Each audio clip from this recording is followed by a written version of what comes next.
Na-preheat ko na rin ang ating air fryer bago isalang ang ating mac and cheese.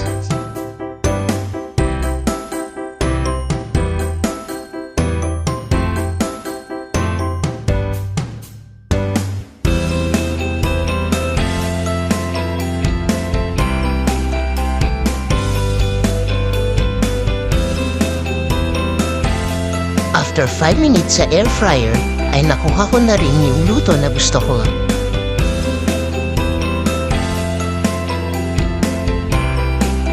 Tikman na natin!